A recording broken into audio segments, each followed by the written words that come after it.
السلام علیکم ورحمۃ اللہ وبرکاتہ۔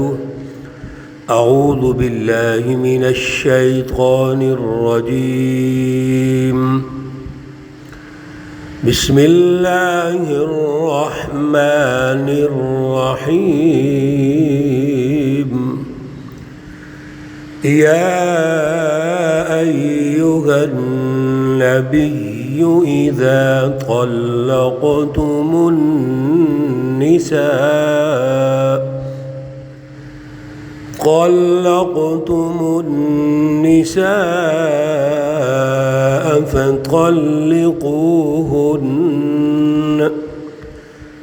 فطلقوهن لعدتهن وأحصوا العدة واتقوا الله ربكم صدق الله العلي العظيم وصدق رسوله النبي الكريم اللهم صل على سيدنا ومولانا محمد النبي الأمي وعلى آله وأصحابه وبارك وسلم وصل عليه۔ معزز سامعین و سامعات، آج الحمدللہ سورۃ الطلاق کا آغاز ہو رہا ہے۔ سورۃ الطلاق یہ مدنی صورت ہے اور اس میں 2 رکوع اور 12 آیات ہیں۔ سورۃ الطلاق سورۃ النساء صغریٰ بھی اس کو کہتے ہیں۔ اس سے پہلے سورۃ النساء کے عنوان سے مکمل ایک سورہ مقدسہ گزر چکی ہے، جو 4 پارے کے آخر میں شروع ہوئی، 5واں پارہ مکمل اور 6 پارے کے پہلے پاؤں پہ تقریباً مکمل ہوئی ہے۔ یہ تقریباً 1.5 پارہ سورہ ہے، جس میں اللہ رب العزت نے بالخصوص خاندانی نظام کو ڈسکس کیا ہے۔ خاندان میں میاں بیوی کے جو مسائل ہیں، کیسے رہنا ہے، کیا اس کے ضابطے ہیں، قوانین ہیں، اللہ رب العزت نے ارشاد فرمائے ہیں۔ اس کی تفصیلات وہاں پہ ہو چکی ہیں۔ سورۃ الطلاق میں بھی اللہ رب العزت ان بنیادی قوانین اور ضابطوں کو ارشاد فرما رہے ہیں جس سے ایک خاندان میں ترقی ہوگی۔ خاندان کا جو پہلا یونٹ ہے وہ میاں بیوی ہے۔ ایک عورت اور مرد جو نکاح کے معاہدے سے پہلے اجنبی ہیں، ایک دوسرے کے لیے غیر محرم ہیں، اور بعض رشتے تو بالکل جانتے ہی نہیں ہوتے، بعض تو چلو عزیزوں کے اندر بھی رشتے ہو جاتے ہیں۔ پھر ایک نکاح ہوتا ہے اور نکاح ایک معاہدہ ہے۔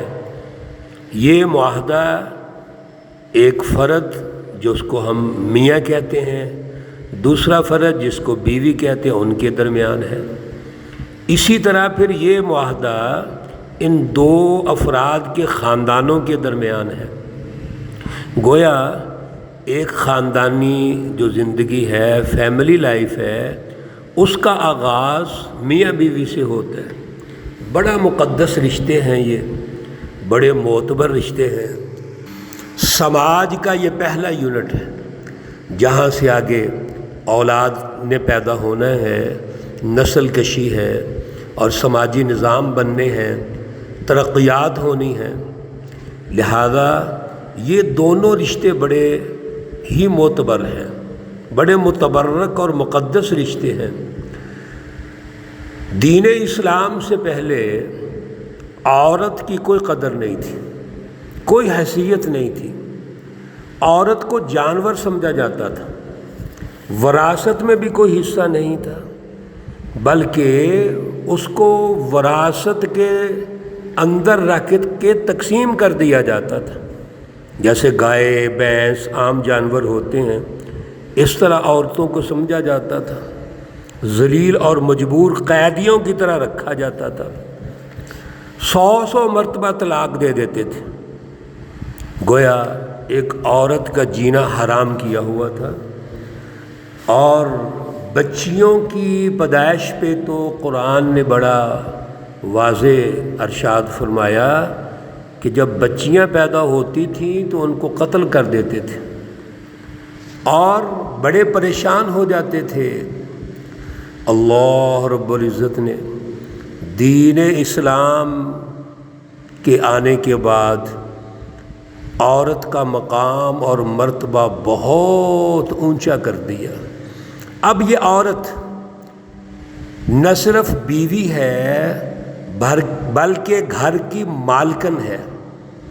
خامد اور بیوی دونوں کا آپس میں جو رشتہ ہے وہ مل کے چلنے کا ہے۔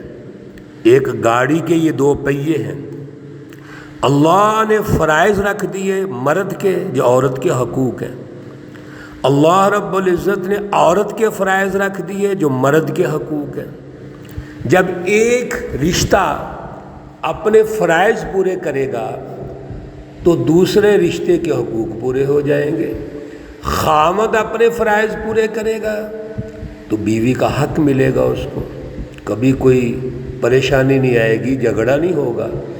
اسی طرح بیوی کے فرائض کا تعین ہو گیا، اگر بیوی اپنے فرائض پورے کرتی ہے تو خامد کے جو حقوق ہیں وہ پورے ہو جائیں گے۔ میرے عزیزو، بڑی اہم یہ سورہ مقدسہ ہے۔ اس سورہ مقدسہ کو توجہ سے سنیے، یہاں سے بہت زیادہ فیملی لائف، خاندانی جو مسائل ہیں ان کا پتہ چلے گا۔ عنوان ہے سورۃ الطلاق، الطلاق عنوان ہے۔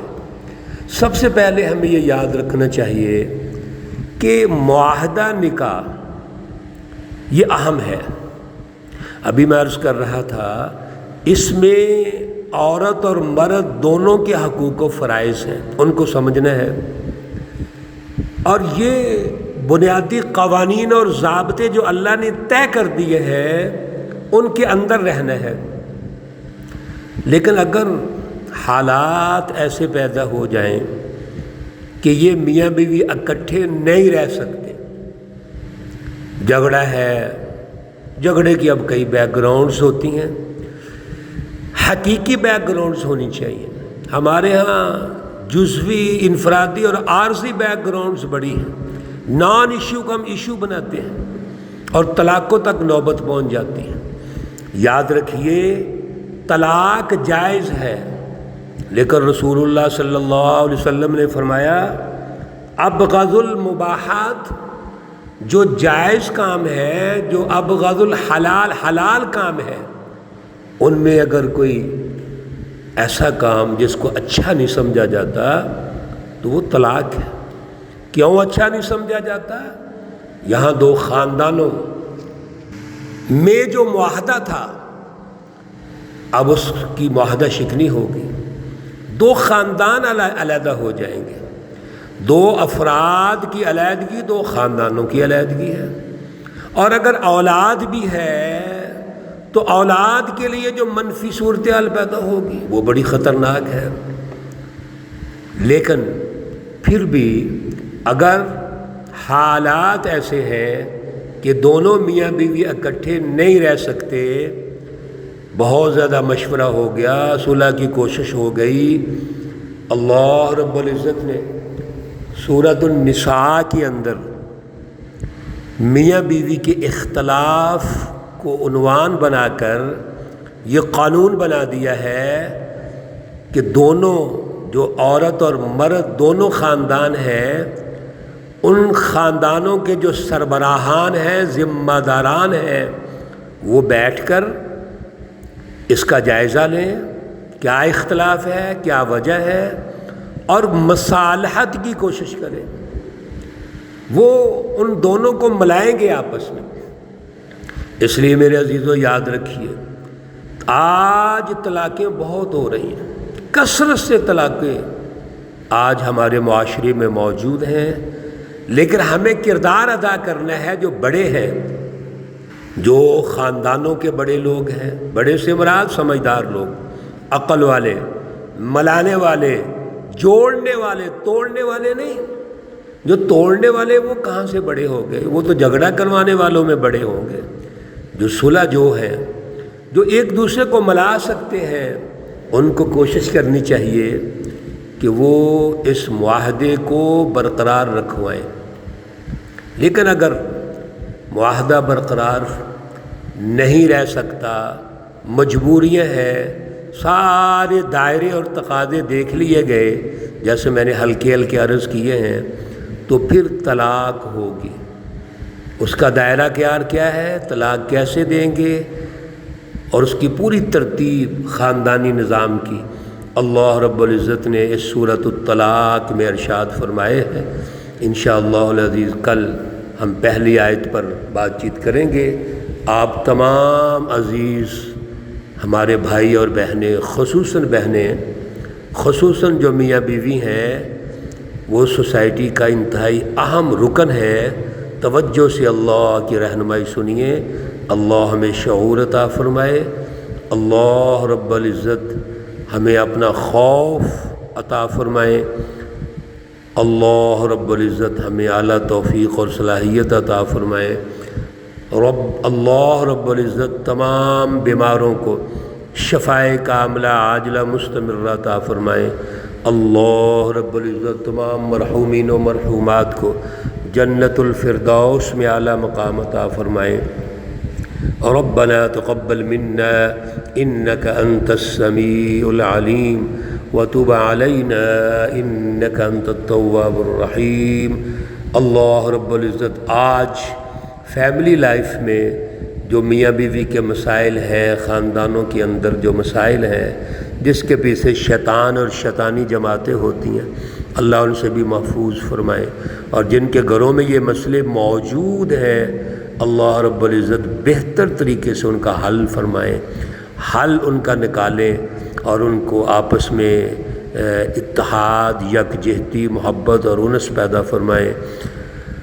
وصلی اللہ تعالی علی النبی الامی محمد وعلی آلہ واصحابہ اجمعین برحمتک یا ارحم الراحمین۔ السلام علیکم ورحمۃ اللہ وبرکاتہ۔